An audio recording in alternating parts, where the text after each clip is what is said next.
सख्या रे. भाग 15. अक्षराला काहीच कळत नाही जेव्हा अबीर तिच्या भुवया उंचावतो आणि म्हणतो, काल तू जे काही केलंस त्याबद्दल थँक्स. मी कालच तुमचे. तिचे शब्द पूर्ण करत असतानाच अबीर तिच्या बोलण्यात व्यत्यय आणत हसत हसत म्हणाला, फक्त कालसाठीच थँक्स. त्या अगोदरच्या रात्री तुला माझ्यासोबत मज्जा नाही का आली? आता पुढे. अबीरचा प्रश्न ऐकून अक्षराची नजर फक्त अबीरवरच खेळली. ती अबीरच्या प्रश्नाला काय उत्तर द्यायचं याचा विचार करू लागली. असा प्रश्नही तो का विचारत होता? आणि ती यासाठी त्याला थँक यू का म्हणेल? काल रात्री जवळ यायचा निर्णय त्यांचा नव्हता का? मग ते तिच्यापासून दूर का गेले नाही? काही क्षण विचार करून अक्षराने हिंमत वाढवली आणि जरा घाबरलेल्या आवाजात म्हणाली, तुम्हाला असं का वाटतं की काल रात्रीसाठी मी तुमचे आभार मानले पाहिजेत? तुम्ही तुमच्या मर्जीने माझ्या जवळ नव्हता आलात का? मी तुमच्यासोबत जबरदस्ती केली होती का? हे बोलून तिचे डोळे अश्रूंनी लाल झाले. तिच्या गालावरून थेंब पडू लागले. अबीर तिच्या डोळ्यातील अश्रूंकडे पाहत होता. तिच्या डोळ्यातून अश्रू वाहत पाहताना तो हसत होता, जणू तो अक्षराची चेष्टा करत होता. 5-6 सेकंद हसून झाल्यावर तो अक्षराकडे वळला आणि म्हणाला, तुला स्पर्श करणं ही माझी मर्जी होती. जे काही झालं ती माझी गरज होती. मी तुला आधीही सांगितलं होतं की तुझ्या शेवटच्या श्वासापर्यंत मी तुझ्यासोबत खेळेन. तुला काय वाटतं काल रात्री तू बोलल्या त्या स्टुपिड गोष्टींमुळे मी भावनेच्या आहारी गेलो आणि तुझ्यासोबत इंटिमेट झालो. ती तर माझी गरज होती. तुझी बॉडी माझी गरज भागवण्यासाठी आहे. हे सांगताना त्याच्या चेहऱ्यावरचं हसू गायब होतं आणि तो रागाने तिला म्हणतो, आणि कालच्या शेअर ट्रान्सफरबद्दल बोलायचं झालं तर अबीर बिर्लाकडे असं काहीही नाही ज्याचं मूल्य तो देऊ शकत नाही. विशेषतः त्याच्या गरजांचं. गेल्या 24 तासात तिने किती विचार केला होता. तिला वाटलं होतं की अबीर आता तिला असं काहीही नाही बोलणार ज्यामुळे ती पुन्हा दुखवेल. कंपनीचे शेअर्स देऊन त्याने काल रात्रीची किंमत लावली होती आणि ती विचार करत होती की अबीरचा तिच्यावर विश्वास बसू लागला आहे. ती स्टेजवर उभी असताना, मी अक्षराच्या पाठीशी उभा आहे हे जगासमोर सांगणं यासाठीच होतं कारण ते काल रात्रीची एक किंमत होती. अक्षरा विचार करत होती. तिच्या हृदयात वेदना जाणवत होत्या परंतु तिने काल रात्री हे देखील ठरवलं होतं की अबीरसमोर कमजोर होणार नाही ज्यामुळे तिने आपली पावले पुढे सरकवली आणि म्हणाली, तुम्ही माझी किंमत देत आहेत की तुमच्या गिल्टची? हे सांगताना ती जोरजोरात रडू लागली आणि तरीही ती पुढे म्हणाली, मी तुमच्यासाठी खेळणं आहे तर माझ्या शेवटच्या श्वासापर्यंत खेळायचं आहे ना तुम्हाला? पण कसे खेळणार? दररोज माझ्यासोबत ब्लडशेअर करून की मला जखम देऊन की रोज रात्रीची माझी किंमत लावून? ती रागाने बोलत असतानाच तिला अबीरने हात धरून घट कटून दाबल्याचं जाणवलं आणि त्याचा चेहरा रागाने लाल दिसत होता ज्यामुळे तिने तिचे पुढील शब्द आत दबले आणि तिच्या अश्रूंनी भरलेल्या डोळ्यांनी त्याच्या डोळ्यात पाहू लागली. अबीरच्या तावडीतून ती स्वतःला सोडवण्याआधीच अबीरने तिला वळवून केबिनच्या दरवाजाला खेटून उभं केलं. नीलचा येणारा कॉल आणि अक्षराने त्याला लॉयल म्हणणं त्याला अजूनही आठवत होतं. का माहित नाही पण त्याच्या मनात विचार येऊ लागला होता की काल रात्री अक्षरा त्याला नील तर मानत नाही ना होती आणि तिने त्याला नील समजून किस केलं. त्यामुळे त्याने जवळजवळ सर्व शक्ती तिच्या हातांवर लावली आणि म्हणाला, तोच आहे जो तुला स्पर्श करतो, दुसरा कोणीही नाही. तुझ्या श्वासाना माझ्या श्वासांची टक्कर होते. तुझं शरीर माझ्याशी जोडलं जातं. तुला भलेही कोणी दुसरा आवडत असेल पण तुझ्या रात्री माझ्यासोबतच असणार आहेत. असं म्हणत अबीर अक्षराचा हात सोडतो आणि एक क्षणही वाया न घालवता निघून जातो. अबीर गेल्यावर काही क्षण विचार करत अक्षरा तिथेच उभी राहिली. प्रत्येक वेळी तो तिच्याबद्दल असा विचार करतो का? जेव्हा केव्हा तिला आनंद व्हायचा, या नात्याकडून अपेक्षा निर्माण व्हायच्या तेव्हाच तो तिच्या सर्व अपेक्षांचा भंग करून निघून जायचा. ती त्याच्यावर प्रेम करते आणि तो तिच्या या बिनशर्त प्रेमाची किंमत लावतो. नैनिका आणि अबीरमध्ये काहीही नाहीये हे कळल्यावर तिला सर्वात जास्त आनंद झाला होता आणि त्याहीपेक्षा जास्त आनंद झाला होता जेव्हा अबीरने सगळ्यांसमोर तिचा हात धरला होता पण त्यावेळी तिचा मेंदू नीट काम करत नव्हता. तिला अबीरचे शब्द पुन्हा पुन्हा ऐकू येत होते. का ती तिच्या प्रेमासाठी इतकं सहन करत होती? प्रेमात लोक असं करतात का जे काही ती सहन करत होती? तो तिला असं सांगून का निघून गेला होता की त्यानेच तिला स्पर्श केला होता? तिला हे माहीत नव्हतं का? तिला नेहमी तिचं प्रेम मिळवायचं होतं. मग अबीरच्या रागाने तिला जाणवलं की त्याला असं वाटतं की मी दुसऱ्या कोणावर तरी प्रेम करते. इकडे अबीर त्याच्या केबिनमध्ये आला होता आणि रागाने इकडे तिकडे फिरत होता. तो विचार करत होता की काल रात्री तिने मला नील तर समजलं नव्हतं ना. जर ती मला विष समजते तर ती माझ्या जवळ का येईल? जर नील तिला लॉयल वाटतो तर तिला त्याच्या जवळ जायला आवडेल ना. ती त्याच्यासोबत बोलते. काय बोलत असतील दोघं? तिला नीलला पण तिच्या निरागस चेहऱ्याने फसवायचं आहे का? असा विचार करत तो त्याच्या केबिनभोवती चक्कर मारायला लागला. तेवढ्यात आरोही केबिनच्या आत आली आणि तिने अबीरला ग्रेड केला आणि अबीरने तिला केबिनमध्ये बोलावण्याचं कारण विचारलं. त्यावर अबीरने तिच्याकडे रोखून पाहिलं आणि मग तो रागाने कर्कश स्वरात म्हणाला, असं नाही वाटतं का तुला की तुझं काम नीट करत नाहीये? आरोही जवळपास 2 महिने इथे काम करत होती आणि आतापर्यंत तिला अबीरचा स्वभाव समजला होता. त्यामुळे तिने मान खाली केली आणि म्हणाली, आय एम सॉरी सर, पण मला समजलं नाही. मिसेस बिर्लाच्या हातावरची जखम अजूनही तशीच का आहे? त्यावर पट्टी का नाहीये? अबीर आरोहीला विचारतो आणि तो विचार करू लागतो की जेव्हा त्याने तिचा हात रागाने धरून केबिनवर दाबला तेव्हा ती कशी वेदनेने रडायला लागली. कदाचित तिच्या हाताला खूप वेदना झाल्या असतील, त्याला ते जाणवलं, पण त्याने ते तिच्यासमोर व्यक्त केलं नाही. तरीही त्याच्या ते लक्षात आलं आणि त्याने केबिनमधून बाहेर पडताना तिच्या हातावरील जखमेकडे एक कटाक्ष टाकला. तो तिच्यावर रागावला असला, जरी त्याला ती चांगली वाटत नसली तरी त्याला तिची थोडीशी काळजी होती. अबीरला विचारात बुडालेलं पाहून आरोही त्याला सांगते की ती आताच अक्षराच्या हाताला मलम लावायला जाते आणि एवढं बोलून ती पटकन तिथून निघून जाते. अक्षराच्या केबिनमध्ये पोहोचल्यावर आरोही तिला खुर्चीवर बसलेली पाहते आणि तिच्याकडे जात असताना तिला तिच्या डोळ्यात अश्रू दिसले. ती घाबरून विचारते, मिसेस बिर्ला, तुम्ही ठीक आहात ना? काय झालं, तुम्ही रडत का आहात? आरोहीचा प्रश्न आणि तिच्या डोळ्यात स्वतःची काळजी पाहून अक्षरा खुर्चीवरून उठते आणि आरोहीला मिठी मारते आणि किती दिवसांनी कोणीतरी तिला मिठीत घेतलं नाही असं तिला धरून रडते. तिला रडताना पाहून आरोहीनेही तिला पकडलं आणि तिला गप्प करण्याचा प्रयत्न केला आणि विचारलं की ती का रडत आहे. पण अक्षरा तिला काहीच उत्तर देत नाही आणि तिचं मन हलके होईपर्यंत रडत राहते. थकून ती आरोहीला सोडून देते आणि तिला विचारते, एकतर्फी प्रेमाचं काही डेस्टिनेशन असतं का? रडण्याने तिचे डोळे लाल दिसत होते. सकाळपासून आनंदाने भरलेला तिचा चेहरा आता निस्तेज झाला होता. हे सांगताना ती स्तब्ध झाली होती आणि अश्रूही हाताने साफ करत होती. तिच्या आत असलेली तळमळ पाहून आरोहीने तिला पुन्हा एकदा मिठी मारली. मग ती तिला म्हणाली, एकतर्फी प्रेमाचा श्वास फार काळ टिकत नाही. एक प्रकारे हा एक गुन्हा आहे जो आपलं सर्व सुख हिरावून घेतो. नाही, प्रेम करणं हा गुन्हा नाहीये, पण प्रेमात वाहून जाणं हा गुन्हा आहे. हे बोलून अक्षरा आरोहीपासून वेगळी झाली आणि तिचे अश्रू पुसून ती पुन्हा म्हणाली, मला वाटलं की मी माझ्या प्रेमाने अबीरचं मन जिंकेल. मी त्यांना प्रत्येक प्रकारे आनंदी ठेवेन. पण नाही, आपण कोणाला आपल्यासोबत येण्यास भाग पाडू शकत नाही. ते कायमचे माझे आहेत, पण ते कधीच माझ्यासोबत नसणार. असं म्हणत अक्षराने आरोहीचा हात धरला आणि तिच्या अश्रूंकडे पाहत ती हसून म्हणते, सॉरी. मी तुझ्याही डोळ्यात अश्रू आणले. इतक्या दिवसांनी कोणी माझी काळजी घेतली त्यामुळे मी वाहून गेले. तिचं बोलणं ऐकून आरोही नाईलाजाने डोकं हलवते आणि तिच्या डोळ्यातील अश्रू तिच्या हाताने पुसते आणि म्हणते, तुम्ही सर्व काही माझ्याशी शेअर करू शकता.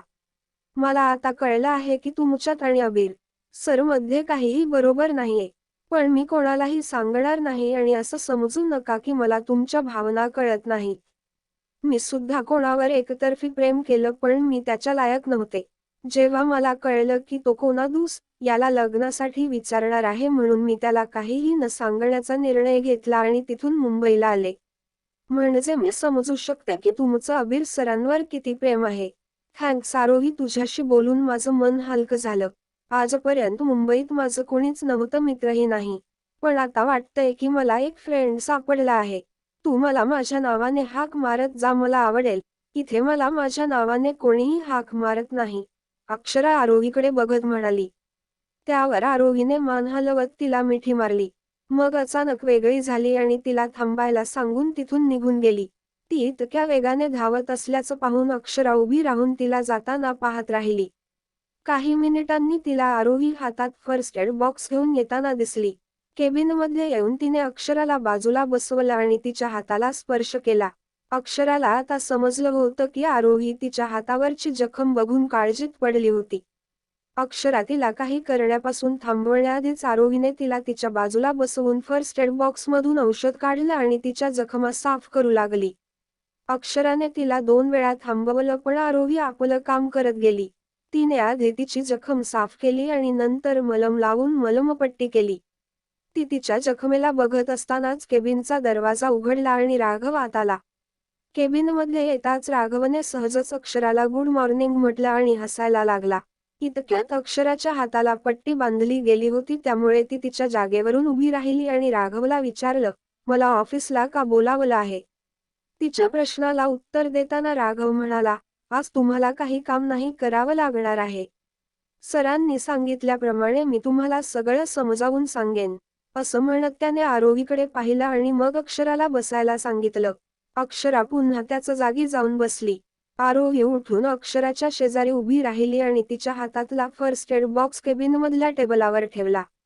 सगळ्यांच्या चेहऱ्याकडे बघत राघव अक्षराला म्हणाला, कंपनीचे 40% शेअर्स तुमच्या नावावर आहेत, 40% आमिर सरांच्या नावावर आहेत आणि उरलेले 20% नील सरांच्या नावावर आहेत.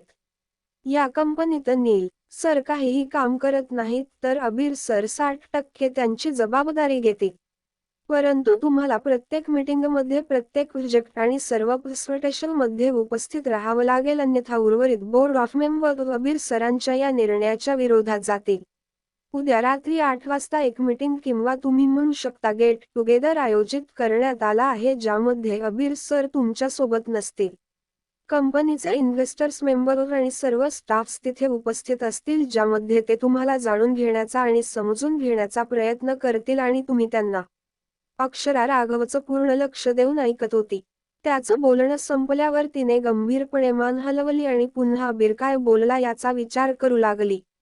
जर ती त्या रात्री आबिरला नसती भेटली तर ते एकत्र एका बेडवर नसते ना आबिरने तिची किंमत लावली असती ना तिला कोणत्याही कार्यक्रमाला हजर राहावं लागलं असतं. पण आता ती काय करणार? तिने आधीच कागदपत्रांवर सही केली होती आणि आता तिने ठरवलं होतं की ती आबिर समोर कमजोर नाही पडणार तर ती या इव्हेंटमधून पळून कशी जाणार होती. तिने ठरवलं की तिला आबिरकडून काही अपेक्षा ठेवायच्या नाहीत. जेवढे दिवस ती त्याच्यासोबत असणार तेवढं ती त्याच्यापासून दूर राहणार होती.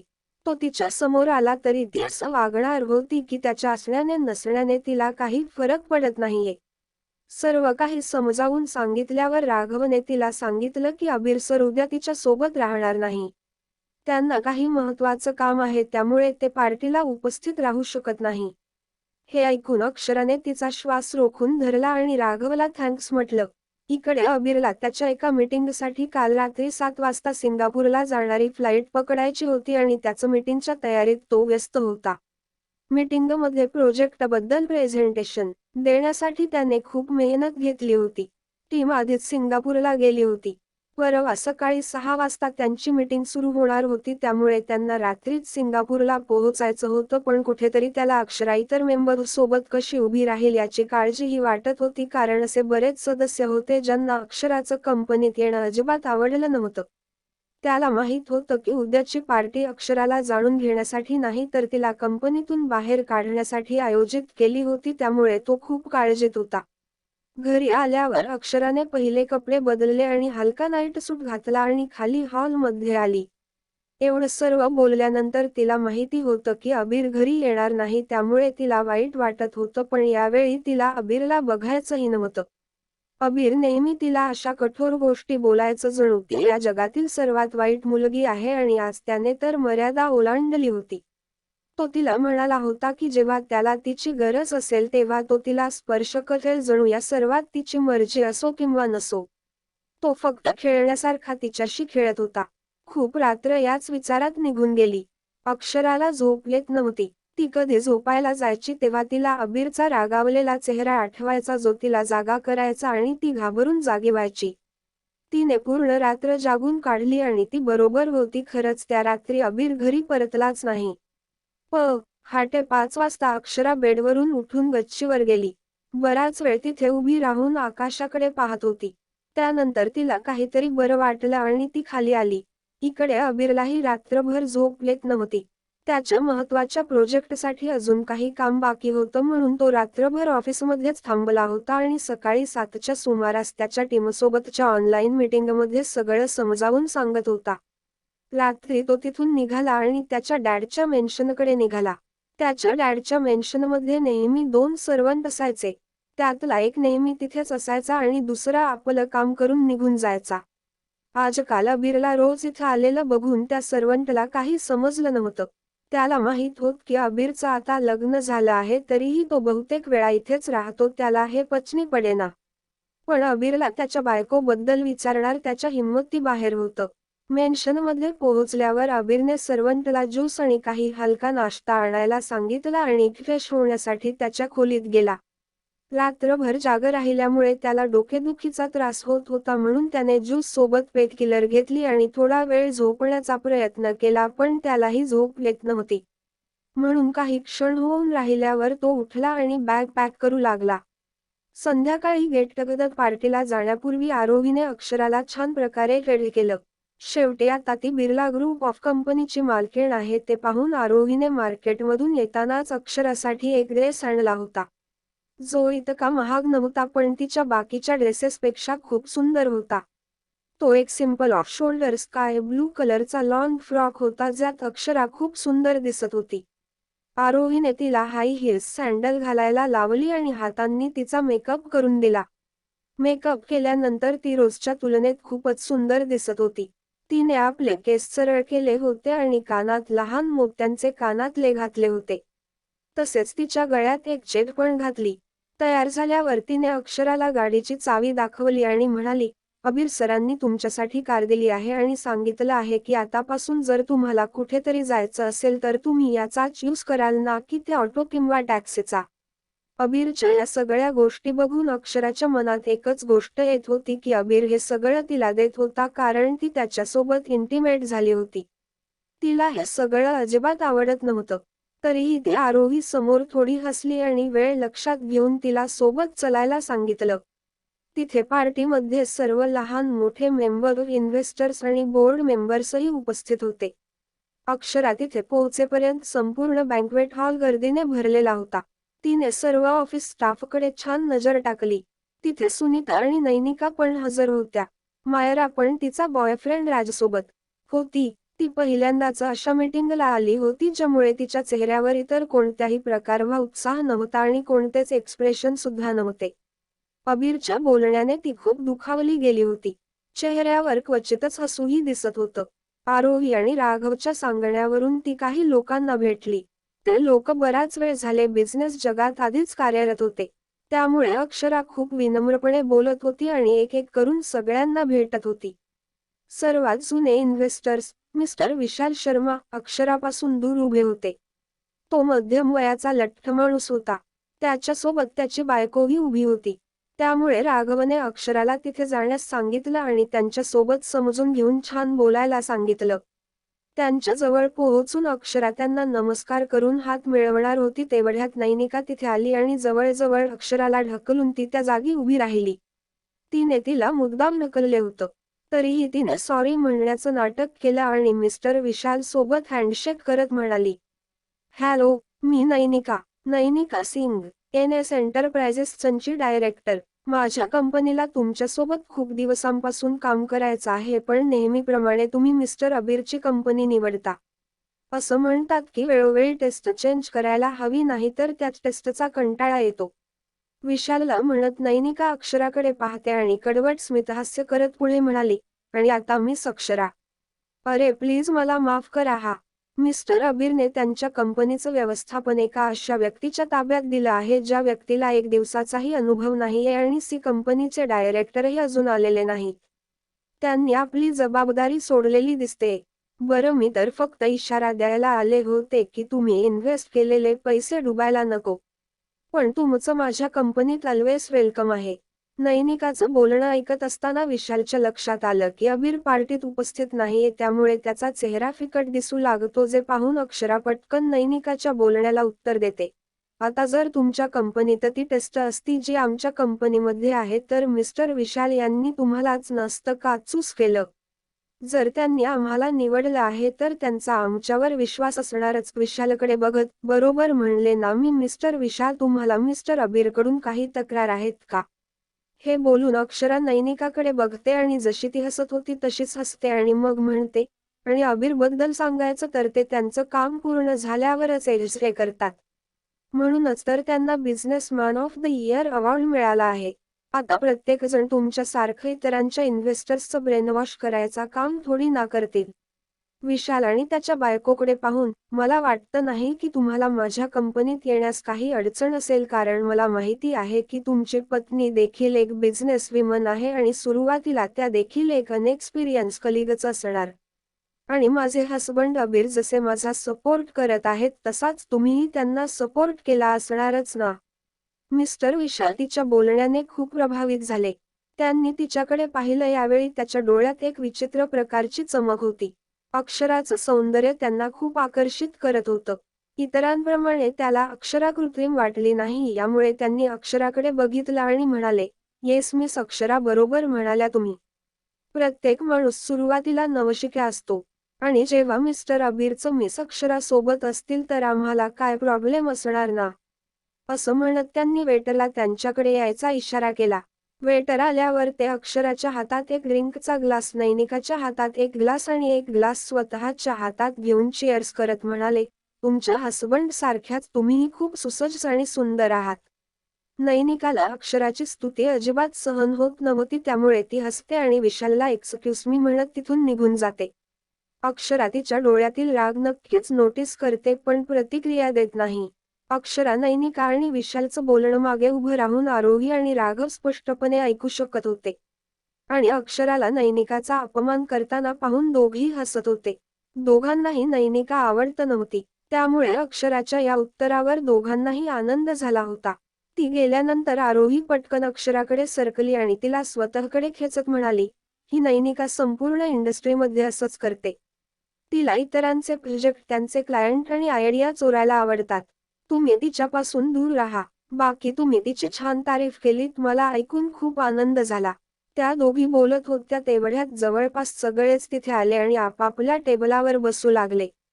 अक्षरा तिथेच उभी होती आणि स्वतःसाठी जागा शोधू लागली. तेवढ्यात तिची नजर एका टेबलावर पडली जिथे कोणीच बसलं नव्हतं. हॉलमध्ये 4 खुर्च्या ठेवल्या होत्या आणि त्या पूर्णपणे रिकाम्या होत्या. तिला असंही लोकांशी बोलणं आवडतं नव्हतं, म्हणून ती आरोहीला बरोबर घेऊन त्याच्या टेबलावर बसायला गेली. सर्वांना बसलेले पाहून ती खुर्चीवर बसून आरोहीला बसायला सांगितलं. आता सगळे आले होते हे पाहून वेटर राघवकडे गेला आणि म्हणाला, सर आता सगळे आले आहेत तर जेवण सर्व करू शकतो का? राघवने नकारार्थी मान हलवली आणि उत्तर दिलं, अजून थोडा वेळ थांब बॉस ऑफ द इयर अजून यायचे आहेत. हे गाईज, सॉरी फॉर लेट. थोडं कामात व्यस्त होती. आजचा भाग कसा वाटला सांगा आणि वाचत राहा. सख्या रे. To be continued. व्हिडिओ आवडला असेल तर लाईक करा, शेअर करा आणि चॅनेलला सबस्क्राईब करून बाजूची घंटी नक्की दाबा. धन्यवाद.